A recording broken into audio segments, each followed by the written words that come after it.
Good morning, students. Students, today we start chapter 1 and that is number systems. In this chapter, first we will try to understand some concepts which you have already studied in your earlier classes. And the first concept is natural numbers. ठीक, सबसे पहले हम लोग जानेंगे what are natural numbers. Definition यहाँ पर हमने लिख दी है, numbers which are used for counting are called natural numbers.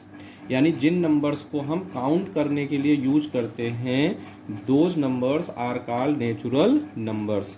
Natural number start होते हैं 1 से, 1 2 3 4 डॉट डॉट डॉट इन्फिनिटी, यानी 1 से लेकर इन्फिनिटी के बीच में जो नंबर्स होते हैं वो नंबर्स कहलाते हैं नेचुरल नंबर्स। नेचुरल नंबर्स को हम डिनोट करते हैं किससे? कैपिटल एन से। ये सारी चीज़ें आप अपनी पहले की क्लासेज में पढ़ चुके हैं, हम केवल एक बार रिवाइज कर रहे हैं इनको। ठीक, आपसे पूछा जाए what is the smallest natural number, आपका आंसर क्या होगा? 1।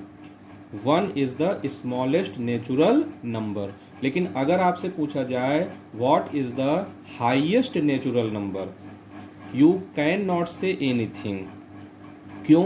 क्योंकि हाईएस्ट नेचुरल नंबर हमको नहीं पता होता है। क्यों नहीं पता होता है?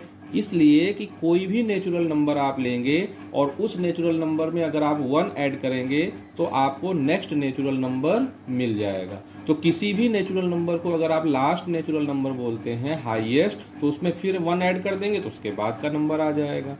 इसलिए हम हाईएस्ट नेचुरल नंबर्स की वैल्यू को लिखते हैं नॉट डिफाइंड। ठीक, इसी तरह से अगर हम नेचुरल नंबर्स के कलेक्शन में जीरो को भी ऐड कर दें, देखिए 0 1 2 3 4 dot dot dot up to infinity, अगर हम नेचुरल नंबर्स के कलेक्शन में जीरो को भी ऐड कर देते हैं तो हमको जो कलेक्शन मिलता है that is called whole numbers. यहाँ डिफिनीशन हमने लिखा है, all natural numbers together with zero form the collection of whole numbers. ठीक, और होल नंबर्स को कैसे डिनोट करते हैं? W से डिनोट करते हैं। फिर इसके बाद बारी आती है इंटीजर्स की। अगर हम ये होल नंबर्स का जो कलेक्शन है 0 से लेकर के इन्फिनिटी तक, इसमें निगेटिव्स ऑफ नेचुरल नंबर्स को भी इंक्लूड कर दें तो जो पूरा कलेक्शन बनता है that collection is called integers. The collection of all whole numbers and negative of natural numbers are called integers। Integers को हम z से डिनोट करते हैं या i से डिनोट करते हैं।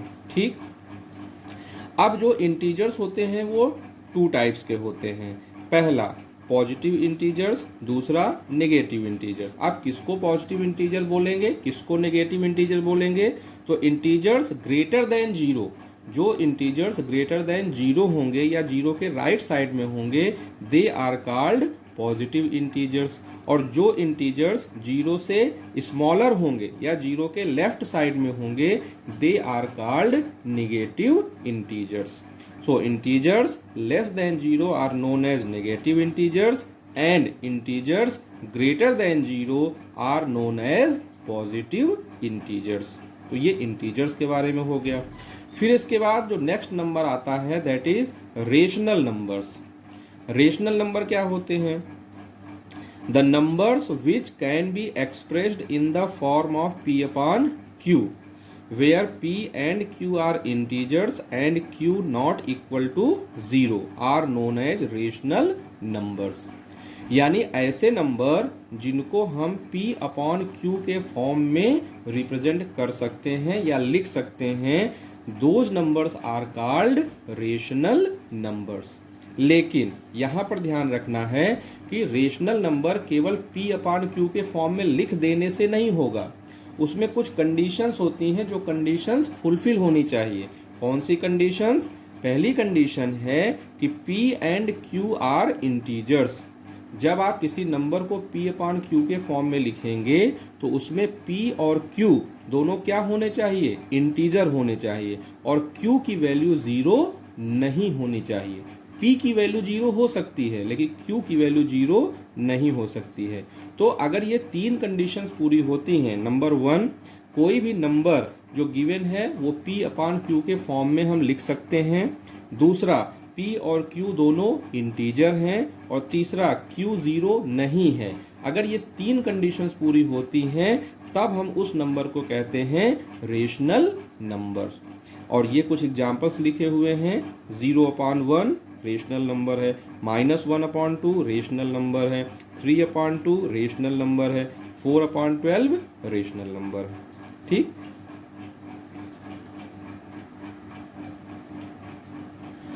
अब इसके बाद हमको जानना है what is standard form of a rational number. Rational number का स्टैंडर्ड फॉर्म क्या होता है, इसको हम एक एग्जाम्पल से समझने की कोशिश करते हैं।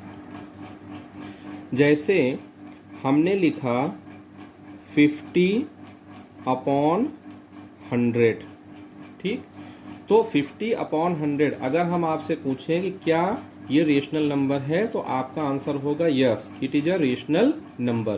क्यों रेशनल नंबर है? क्योंकि 50/100 ये p/q के फॉर्म में लिखा हुआ है। पहली कंडीशन पूरी हो रही है। दूसरी कंडीशन p और q दोनों इंटीजर होने चाहिए, तो 50 भी इंटीजर है और 100 भी इंटीजर है।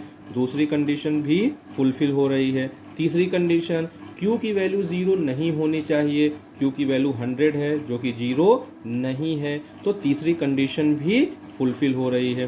तो जब तीनों कंडीशन फुलफिल हो रही हैं तो हम इसको बोलेंगे it is a rational number. But ये रेशनल नंबर तो है लेकिन this is not in standard form, ये रेशनल नंबर का स्टैंडर्ड फॉर्म नहीं है। क्यों नहीं है इसको आप समझिए। अगर हम 50 को फैक्टराइज करें तो हम इसको क्या लिख सकते हैं, 2 × 5 × 5 ये लिख सकते हैं। और 100 को अगर हम फैक्टराइज करें तो 100 को हम लिख सकते हैं 2 × 2 × 5 × 5 लिख सकते हैं। ठीक, इस तरह से लिख सकते हैं। इसमें अगर हम देखें तो न्यूमरेटर और डिनोमिनेटर यानी p और q में कुछ फैक्टर्स ऐसे हैं जो कॉमन हैं। जैसे ये 2 और ये 2 कॉमन है तो हमने इस कॉमन फैक्टर को कैंसिल कर दिया। ये 5 और ये 5 कॉमन है, हमने इनको कैंसिल कर दिया। ये 5 और ये 5 कॉमन है, हमने इनको कैंसिल कर दिया। अब बचा क्या, न्यूमरेटर में बचा 1, डिनोमिनेटर में बचा 2।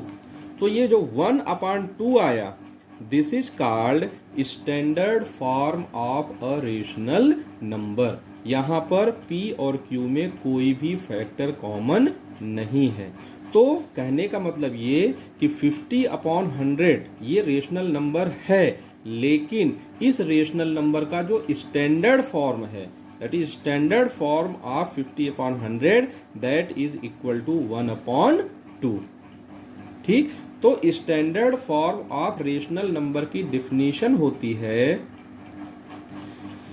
Standard form of a rational number is p/q where p and q have no common factors. यानी जब हम किसी नंबर को p/q के फॉर्म में लिखते हैं तो p और q में कोई भी फैक्टर कॉमन नहीं होना चाहिए अदर देन 1। ठीक, यानी ये भी हम कह सकते हैं कि p और q दोनों कैसे नंबर होने चाहिए, को प्राइम नंबर्स होने चाहिए।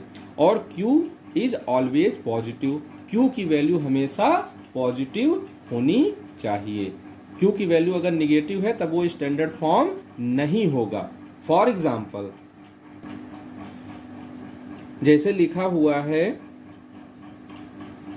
50/-100 ये नंबर लिखा हुआ है, तो सबसे पहले तो आप इसको कॉमन फैक्टर्स को कैंसिल करेंगे, यानी इसको आप लिखेंगे 1/-2 ये मिल जाएगा। लेकिन अभी भी 1/-2 ये अपने स्टैंडर्ड फॉर्म में नहीं है। क्यों नहीं है? क्योंकि यहाँ पर जो q है दैट इज नेगेटिव, तो हमें इसको क्या करना होगा, पॉजिटिव बनाना होगा।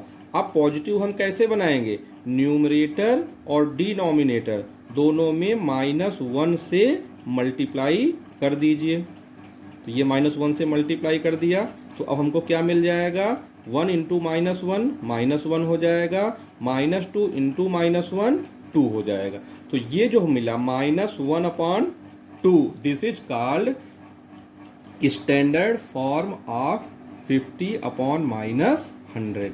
ठीक, तो इस तरह से तो स्टैंडर्ड फॉर्म में रेशनल नंबर को लिखने के लिए दो चीजें आपको ध्यान रखनी है। पहला, P और Q दोनों में कोई भी कॉमन फैक्टर नहीं होना चाहिए, सारे कॉमन फैक्टर्स को आप कैंसिल कर देंगे। और दूसरा, Q की वैल्यू नेगेटिव नहीं होनी चाहिए, Q हमेशा आपको पॉजिटिव में रखना है, निगेटिव में P हो सकता है। ठीक, तो इस तरह से हम किसी भी रेशनल नंबर को स्टैंडर्ड फॉर्म में लिख सकते हैं।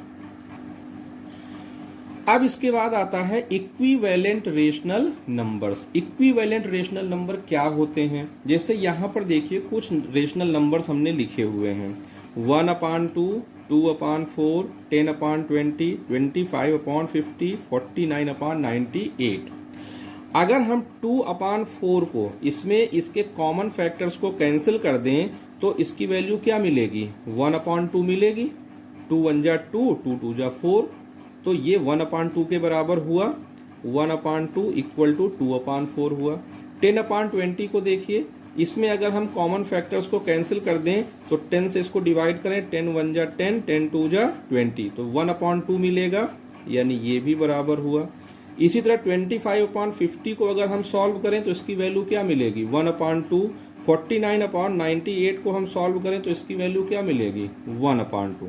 यानी यहाँ पर देखने में तो ये सारे नंबर आपको अलग अलग लग रहे हैं, लेकिन अगर हम इनको स्टैंडर्ड फॉर्म में लिखें तो सबकी वैल्यू कितनी है? 1/2 है। तो इस तरह के जो नंबर्स होते हैं इनको बोला जाता है इक्विवेलेंट रेशनल नंबर्स। इसकी डेफिनेशन लिखी हुई है, two rational numbers are said to be equivalent if numerators and denominators of both rational numbers are in proportion or they are reducible to be equal।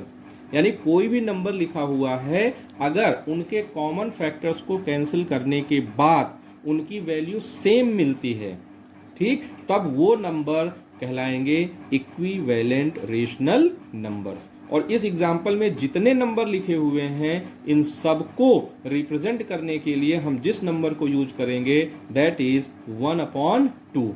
अगर आप नंबर लाइन पर check करेंगे तो ये सारे नंबर आपको एक ही पॉइंट पर मिलेंगे और उस पॉइंट पर जो वैल्यू होगी that will be equal to 1/2। तो ये सारे इक्विवेलेंट रेशनल नंबर कहलाते हैं। ठीक, अब इसके बाद बारी आती है इर्रेशनल नंबर्स की। इर्रेशनल नंबर्स रेशनल नंबर्स का जस्ट अपोजिट है, यानी ऐसे नंबर जिनको हम P/Q के फॉर्म में नहीं लिख सकते हैं। The numbers which can not be expressed in the form of P/Q, where PQ both are integers and Q not equal to 0, they are called irrational numbers. उनको हम बोलते हैं इर्रेशनल नंबर्स। इनका एग्जाम्पल है जैसे √2, √3, √11, पाई एक्सेट्रा। ठीक, अब यहाँ पे क्वेश्चन उठता है कि why √2 is an irrational number. ठीक, मान लीजिए आपसे किसी ने क्वेश्चन पूछ लिया कि आपने कहा कि √2 इर्रेशनल नंबर है, रेशनल नंबर नहीं है, तो भाई क्यों नहीं है? वो बोलेगा कि हम √2 को लिख सकते हैं √2/1। तो देखिए हमने P/Q के फॉर्म में लिख दिया, तो P/Q के फॉर्म में लिख दिया तो ये रेशनल नंबर होना चाहिए, नहीं। तो आपका जवाब होगा नहीं, किसी भी नंबर को केवल P/Q के फॉर्म में लिख देने से वो रेशनल नंबर नहीं हो जाता है। यहाँ पर P की जो वैल्यू है दैट इज इक्वल टू √2, और √2 this is not an integer. जब हमने रेशनल नंबर पढ़ा तो वहां पे हमने क्या पढ़ा था कि P और Q दोनों की वैल्यू क्या होनी चाहिए? इंटीजर होनी चाहिए। तो यहाँ पर √2 इंटीजर नहीं है। ठीक, और इंटीजर न होने की वजह से this number is not a rational number, और तब इस नंबर को हम बोलते हैं इर्रेशनल नंबर। इसीलिए इस तरह के जो नंबर होंगे जिनमें P और Q इंटीजर नहीं है, दोनों नहीं हो सकते, दोनों में से कोई एक भी नहीं हो सकता है, तो उसको हम बोलेंगे इर्रेशनल नंबर। फिर इसके बाद लास्ट नंबर है दैट इज रियल नंबर्स। अब रियल नंबर क्या होते हैं? The collection of all rational and irrational numbers together form a collection of real numbers. यानी जितने भी रेशनल नंबर और इरेशनल नंबर होते हैं उन सबको मिला करके उनका जो पूरा कलेक्शन होता है that is called real numbers. यानी आप ये कह सकते हैं कि रियल नंबर्स में जितने भी नंबर होते हैं चाहे वो रेशनल हो और चाहे इरेशनल हो, सभी नंबर्स रियल नंबर के कलेक्शन में इंक्लूडेड होते हैं। And every real number can be represented by a unique point on the number line. जो हमारी नंबर लाइन होती है उस नंबर लाइन पे हर रियल नंबर को यूनिक पॉइंट से रिप्रेजेंट किया जा सकता है। या आप ये भी कह सकते हैं कि नंबर लाइन पर जितने भी पॉइंट होते हैं हर पॉइंट एक यूनिक रियल नंबर को रिप्रेजेंट करता है। तो ये सारी इंफॉर्मेशन थी आपकी नंबर्स के बारे में। अब हम लोग कुछ सम सॉल्व करेंगे, ठीक, जो इसमें ये सारे कॉन्सेप्ट आपके यूज होंगे, कुछ और चीजें भी उसमें यूज होंगी। अब इस चैप्टर में, इस एक्सरसाइज में जो क्वेश्चंस पूछे जाते हैं उसमें फर्स्ट टाइप का क्वेश्चन है find a rational number between 2/5 and -1/3। यानी इसमें क्या होगा कि दो रेशनल नंबर गिवन होंगे और आपको उन दोनों रेशनल नंबर्स के बीच के कुछ और रेशनल नंबर फाइंड करने होंगे। अब इसमें दो तरह के क्वेश्चन आते हैं। एक क्वेश्चन आएगा जिसमें आपको दो रेशनल नंबर गिवन होंगे और उनके बीच का एक रेशनल नंबर आपको फाइंड करना होगा, जैसा कि इस क्वेश्चन में है। और कुछ क्वेश्चंस आपको ऐसे मिलेंगे जिसमें दो रेशनल नंबर गिवन होंगे और आपको उनके बीच के 5 या 6 या 7 या और ज़्यादा रेशनल नंबर्स फाइंड करने होंगे। दोनों क्वेश्चंस को सॉल्व करने का तरीका अलग अलग है। सबसे पहले हम देखते हैं कि अगर दो रेशनल नंबर्स के बीच के एक रेशनल नंबर को फाइंड करना है तो उसका तरीका क्या होगा।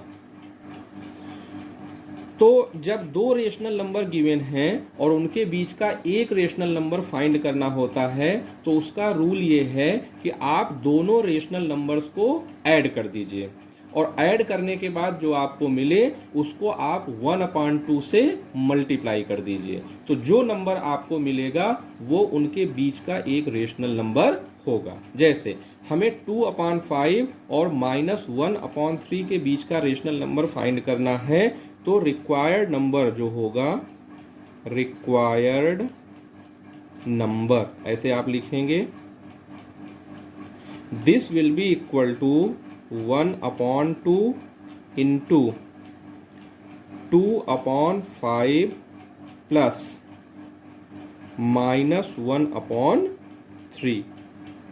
ठीक, हमने क्या बताया आपको कि अगर आपको दो रेशनल नंबर गिवन है और उनके बीच का एक रेशनल नंबर फाइंड करना है तो आप दोनों रेशनल नंबर्स को ऐड कर दीजिए और फिर उसको 1/2 से मल्टीप्लाई कर दीजिए। ठीक, अब हम इसको सॉल्व करते हैं। सॉल्व करने के लिए हम लिखेंगे ये 1/2 हो गया। अब इसको ऐड करने के लिए हम देख रहे हैं कि दोनों रेशनल नंबर्स का डिनोमिनेटर डिफरेंट है, तो यहाँ पर हम एलसीएम लेंगे। 5 और 3 का एलसीएम कितना होगा, 15 होगा। ठीक, 15 लिखा। अब क्या करेंगे, 5 से 15 को डिवाइड करेंगे, कितना मिलेगा 3। 3 से 2 को मल्टीप्लाई किया, कितना मिला 6। ठीक, फिर प्लस, फिर 3 से 15 को डिवाइड किया, क्या मिला 5। 5 से -1 को मल्टीप्लाई किया, क्या मिला -5। ठीक, अब इसको सॉल्व करेंगे, दिस विल बी 1/2। 6 और -5 को ऐड करना है तो यहाँ से आपको क्या मिलेगा 1 और अपॉन में 15। ठीक, और इसको सॉल्व करेंगे तो आपको मिल जाएगा 1/30 and this will be your answer. तो 2/5 और -1/3 के बीच का जो रेशनल नंबर होगा that will be equal to 1/30। अब हम देखते हैं question number 2। Question number 2 is find 6 rational numbers between 3 and 4। अब यहाँ पर देखिए दो रेशनल नंबर हमको गिवन है, one is 3 and other is 4, and we have to find 6 rational numbers between these two given rational numbers. तो जब इस तरह के क्वेश्चन आएंगे तो इनको सॉल्व करने का तरीका क्या होगा, सबसे पहले जितने रेशनल नंबर आपको फाइंड करने हैं उसमें आप 1 ऐड कर दीजिए। तो यहाँ पर देखिए कितने रेशनल नंबर फाइंड करने हैं, 6 रेशनल नंबर्स फाइंड करने हैं। तो हमने 6 में 1 को ऐड किया, 6 + 1 = 7, ये मिल गया। ये पहला स्टेप हो गया। अब सेकेंड स्टेप में क्या करना है, आप लिखेंगे एक नंबर इसमें से स्मॉलर होगा, दूसरा नंबर ग्रेटर होगा। तो यहाँ पे 3 स्मॉलर नंबर है, 4 ग्रेटर नंबर है, तो हम इसको ऐसे लिखेंगे 3 > 4, ऐसे लिख देंगे। ठीक, अब इसके बाद नेक्स्ट स्टेप में आते हैं। अब हम क्या करेंगे कि जो दोनों रेशनल नंबर हैं उनके न्यूमरेटर और डिनोमिनेटर दोनों में 7 से मल्टीप्लाई कर देंगे, या आप ये भी कर सकते हैं कि जो नंबर गिवन है उसमें हम 7 से मल्टीप्लाई करेंगे और 7 से डिवाइड करेंगे। तो अब ये हमको क्या मिल जाएगा, 3 × 7 / 7, 7 से मल्टीप्लाई किया और 7 से डिवाइड किया, लेस देन 4 × 7 / 7, 7 से मल्टीप्लाई किया और 7 से डिवाइड किया। ठीक, इसको सॉल्व करेंगे तो हमको क्या मिलेगा, 21/7 लेस देन इधर मिलेगा 28/7। ठीक, ये वैल्यू हमको मिल गई। अब यहाँ पर हम देख सकते हैं कि दोनों रेशनल नंबर जो हमको गिवन थे वो चेंज हो चुके हैं। 3 को हमने चेंज कर दिया किसमें, 21/7 में, 4 को हमने चेंज कर दिया 28/7 में। यहाँ पर आप देख लीजिए केवल इसका फॉर्म चेंज हुआ है, वैल्यू चेंज नहीं हुई है। अगर आप 21/7 को सॉल्व करेंगे तो आपको 3 ही मिलेगा, 28/7 को सॉल्व करेंगे तो आपको 4 ही मिलेगा। ठीक, केवल हमने इसका फॉर्म चेंज कर दिया है। अब देखिए इसका फायदा क्या होगा। अब आप यहाँ पर देखिए दोनों नंबर्स का डिनोमिनेटर सेम है। ठीक, अब यहाँ पर आप इनके बीच के नंबर्स को लिख लीजिए। तो देखिए 21/7, 21/7 के बाद हमको कौन सा नंबर मिलेगा, 22/7, फिर उसके बाद मिलेगा 23/7, फिर 24/7, फिर 25/7, और फिर मिलेगा 26/7, और फिर मिलेगा 27/7, और फिर मिलेगा 28/7। तो देखिए 21/7 और 28/7 के बीच के इतने नंबर हो गए। ठीक, अब इनको आप स्टैंडर्ड फॉर्म में लिख दीजिए। 21/7 को हम क्या लिख सकते हैं, 3 > इसमें कोई भी फैक्टर कॉमन नहीं है तो इसको 22/7 ही लिखेंगे।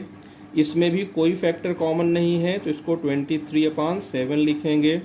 यहाँ पर भी कोई फैक्टर कॉमन नहीं है, 24/7, 25/7, 26/7, 27/7, और ये हो जाएगा 4। तो अब आप यहाँ पर देख सकते हैं कि आपको 3 और 4 के बीच में 6 रेशनल नंबर्स मिल चुके हैं। इसमें से कोई भी नंबर लेंगे, ये 24/7 जो है it is greater than 3 but less than 4, यानी ये 3 और 4 के बीच का नंबर होगा। ठीक, तो अब यहाँ पे आप लिख देंगे therefore 6 rational numbers between 3 and 4 are 22/7, 23/7, 24/7, 25/7, 26/7, 27/7, and that will be your answer. देखिए 1 2 3 4 5 6, ये 6 रेशनल नंबर्स मिल गए। तो इस तरह से अगर आपको 2 रेशनल नंबर गिवन हैं तो उनके बीच के आप कितने भी रेशनल नंबर फाइंड कर सकते हैं। अगर मान लीजिए आपको यहाँ पे 9 रेशनल नंबर फाइंड करने होते 3 और 4 के बीच में, तो आप क्या करते, यहाँ पे आप लिखते 9 + 1, 9 + 1 कितना होता 10, फिर आप क्या करते कि जो नंबर गिवन था उसमें 10 से मल्टीप्लाई कर देते और 10 से डिवाइड कर देते, दो नंबर आपको मिल जाते और उनके बीच के जो नंबर होते वो आप ऐसे लिख लेते। ठीक, यानी केवल ये वैल्यू आपको चेंज होगी, बाकी पूरी प्रोसेस इसी तरह से आपको करना है। तो अगर आपको दो रेशनल नंबर गिवन हैं और उनके बीच के आपको small n rational numbers find करने हैं, n की वैल्यू कुछ भी हो सकती है, 2 3 4 5 6 7, ठीक, कुछ भी हो सकती है, तो आप इस मेथड से आप रेशनल नंबर्स फाइंड कर सकते हैं। अब नेक्स्ट क्वेश्चन में हम आते हैं। अगला क्वेश्चन है find 5 rational numbers between 3/5 and 4/5। यहाँ पर दो रेशनल नंबर आपको गिवन हैं, one is 3/5 and other is 4/5, और आपको इन दोनों रेशनल नंबर्स के बीच के 5 रेशनल नंबर्स फाइंड करने हैं। ठीक, तो इस क्वेश्चन को सॉल्व करने का मेथड क्या होगा? सबसे पहले आप लिखेंगे जितने रेशनल नंबर आपको फाइंड करने हैं, कितने रेशनल नंबर फाइंड करने हैं? 5, तो उसमें आप 1 ऐड कर दीजिए, तो 5 + 1 दिस इज इक्वल टू 6, ये हो गया। अब आप यहां पर चेक करेंगे कि कौन सा नंबर ग्रेटर है और कौन सा नंबर स्मॉलर है। ठीक, तो यहां पर आप देख सकते हैं कि दोनों नंबर्स का डिनोमिनेटर सेम है, 5 5 है, तो जिसका न्यूमरेटर स्मॉलर होगा वो स्मॉलर होगा, जिसका न्यूमरेटर ग्रेटर होगा वो ग्रेटर होगा। सो 3/5 is smaller and 4/5 is greater. तो हम लिख सकते हैं 3/5 इज लेस देन 4/5, ऐसे लिख दिया। अब नेक्स्ट स्टेप क्या होगा कि जो हमारा रेशनल नंबर गिवन है उसमें हम 6 से मल्टीप्लाई करेंगे और 6 से डिवाइड करेंगे, या हम ये भी कह सकते हैं कि न्यूमरेटर और डिनोमिनेटर दोनों में 6 से मल्टीप्लाई करना है। तो इसको हम ऐसे लिख देंगे 3 × 6/5 × 6, ऐसे लिखा। लेस देन, यहाँ पर भी सेम प्रोसेस होगा, 4 × 6/5 × 6। अब इसको हम सॉल्व करेंगे, तो सॉल्व करेंगे तो 3 × 6 कितना हो गया? 18। 5 × 6 कितना हुआ? 30, यहाँ से मिला 18/30, लेस देन 4 × 6 24/5 × 6 30, ये हमको मिल गया। अब यहाँ पर आप 18 और 24 के बीच में जितने नंबर हो सकते हैं वो नंबर्स आप लिख दीजिए। तो इसको हम लिख सकते हैं 18/30, इसके बाद हमको मिलेगा 19/30, फिर हमको मिलेगा 20/30, फिर हमको मिलेगा 21/30, फिर 22/30, फिर 23/30, और लास्ट में ये आ जाएगा 24/30। ठीक, अब इसके बाद क्या करेंगे? अब जितने नंबर्स आपने लिखे हैं सबको स्टैंडर्ड फॉर्म में चेंज कर दीजिए। तो 18/30 इसको अगर हम 6 से कैंसिल करें तो 6 3 जा 18 और 6 5 जा 30, इसको हम लिखेंगे तो ये हो जाएगा 3/5। यहाँ पे देखिए 3 और 5 को प्राइम नंबर है, कोई भी फैक्टर कॉमन नहीं है। 19/30 में कोई भी फैक्टर कॉमन नहीं है, तो ये एज इट इज लिख देंगे। 20/30 ये 10 से डिवाइड हो जाएगा, तो ये मिलेगा हमको, इसका स्टैंडर्ड फॉर्म होगा 2/3। 21/30 इसमें 3 कॉमन है, तो ये 3 से इसको डिवाइड कर देंगे तो ये मिलेगा 7/10।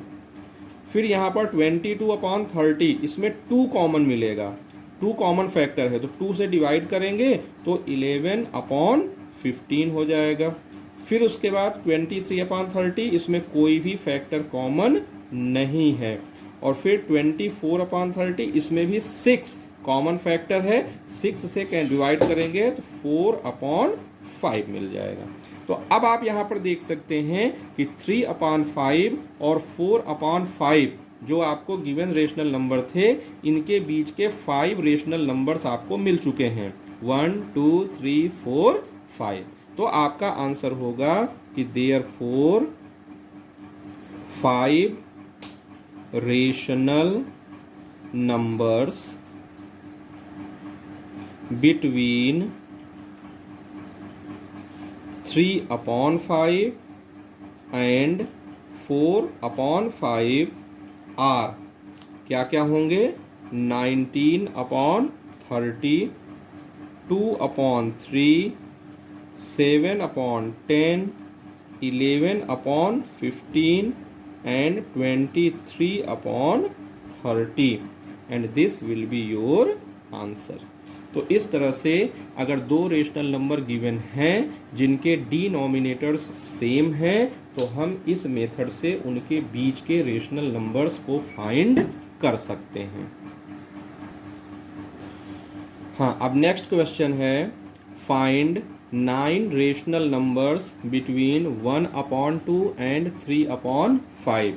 तो यहाँ पर फिर से हमको दो रेशनल नंबर गिवन हैं और इनके बीच के हमको 9 रेशनल नंबर्स फाइंड करने हैं।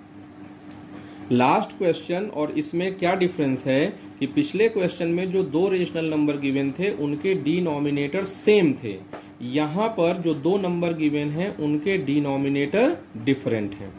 तो लगभग सॉल्यूशन एक जैसा होगा, थोड़ा सा यहाँ पे एक्स्ट्रा काम आपको करना होगा। सबसे पहले आप क्या करेंगे कि जो दोनों रेशनल नंबर गिवन हैं इसमें आप ये पता करेंगे कि कौन सा नंबर स्मॉलर है और कौन सा नंबर ग्रेटर है। ये काम आप रफ में करेंगे। कैसे करेंगे देखिए, पहले आप दोनों नंबर्स को लिख लीजिए। आपने लिखा 1/2, 3/5। फिर उसके बाद क्या करिए, इनको क्रॉस मल्टीप्लाई कर दीजिए।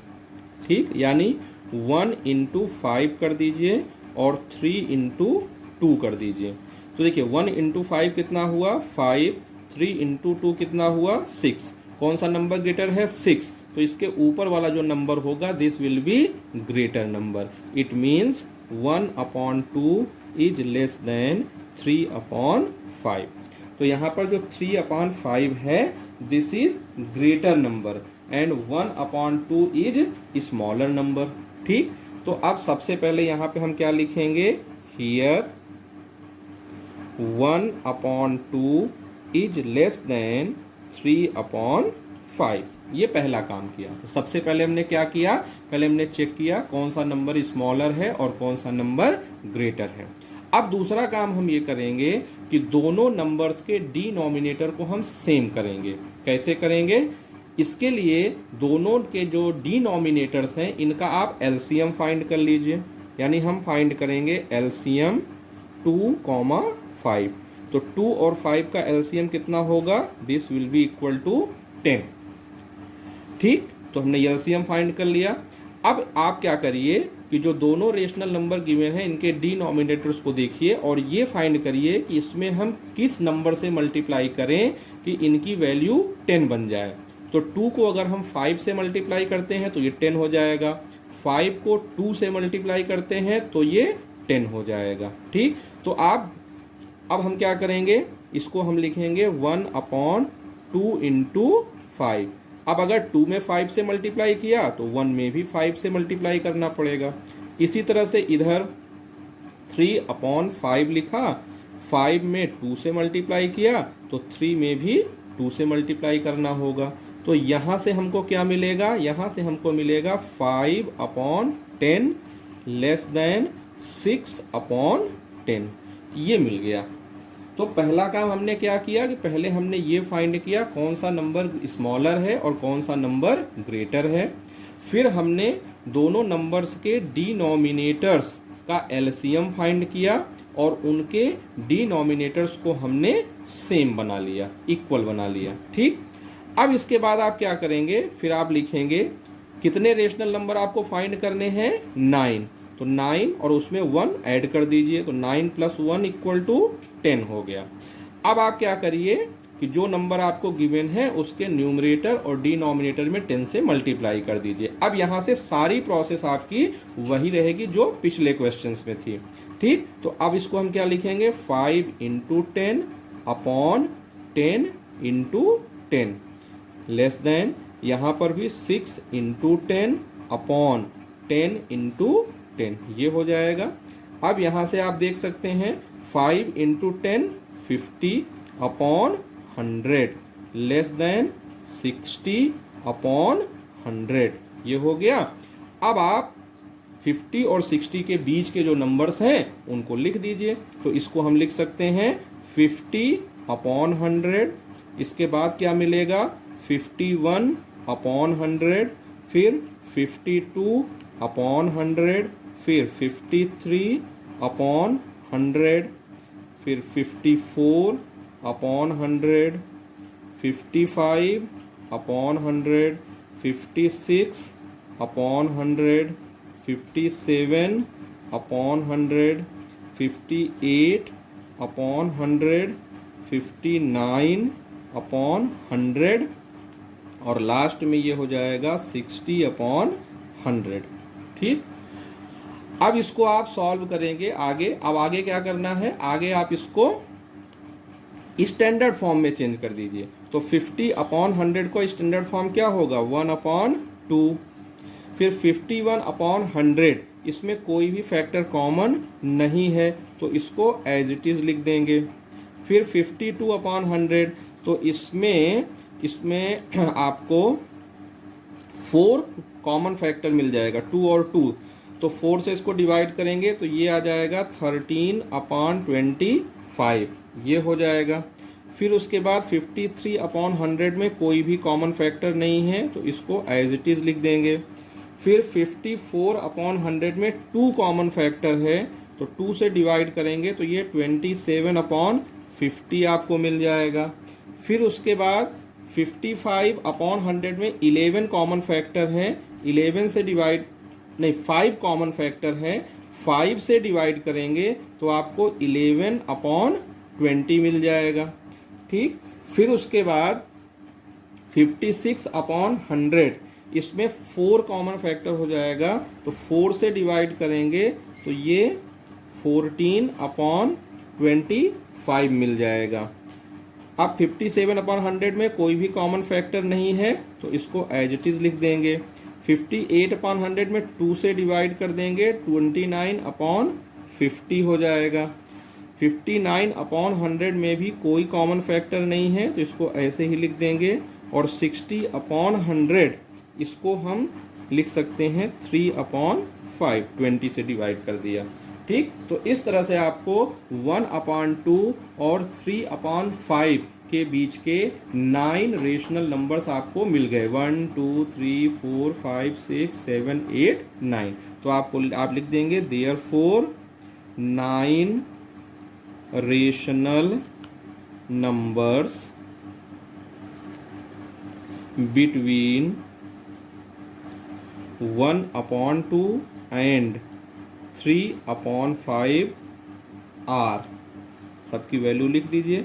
51/100, 13/25, 53/100, 27/50, 11/20, 14/25, 57/100, 29/50 and 59/100 and this will be your answer। ठीक, तो इस तरह से ये आपका क्वेश्चन सॉल्व हो जाएगा।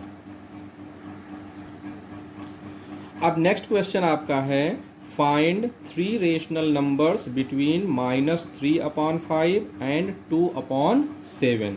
यहाँ पर आप देख रहे हैं 2 रेशनल नंबर आपको गिवन हैं, दोनों के डिनोमिनेटर डिफरेंट हैं और एक रेशनल नंबर आपका निगेटिव है और दूसरा रेशनल नंबर आपको पॉजिटिव है। तो इसको सॉल्व करने के लिए पहला स्टेप क्या होगा, सबसे पहले आप ये चेक करेंगे कौन सा नंबर स्मॉलर है, कौन सा नंबर ग्रेटर है।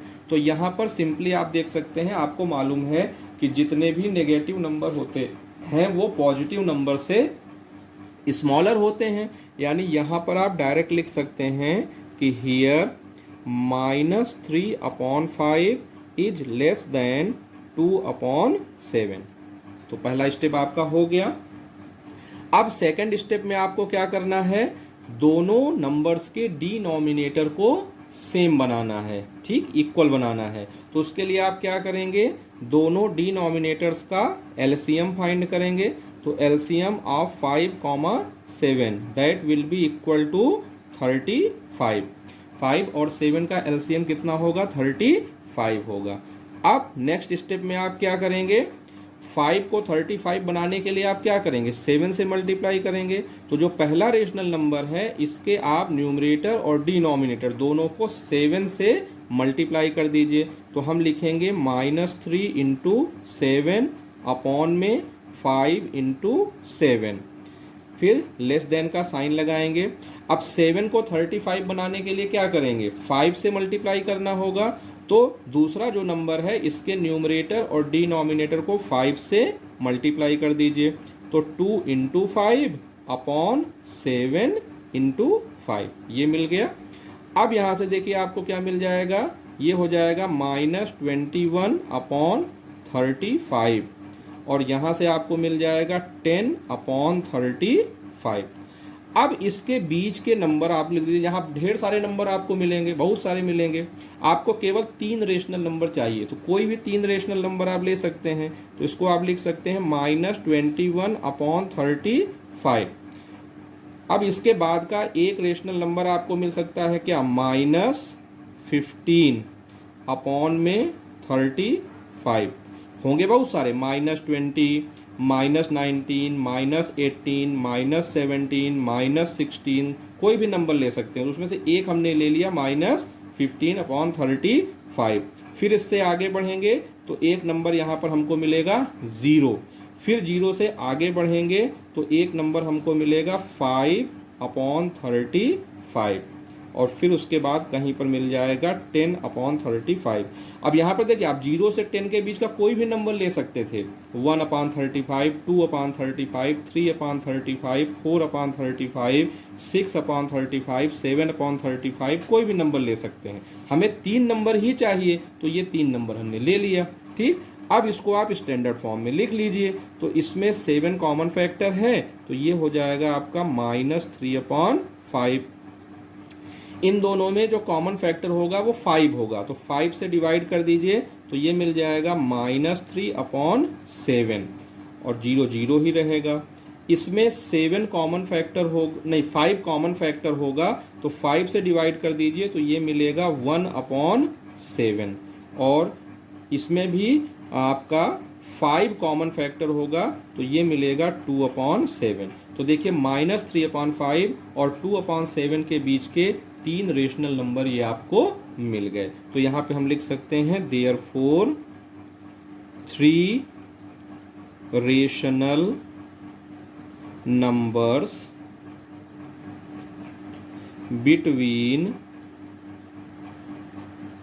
-3/5 and 2/7 are -3/7, 0 and 1/7. This will be your answer.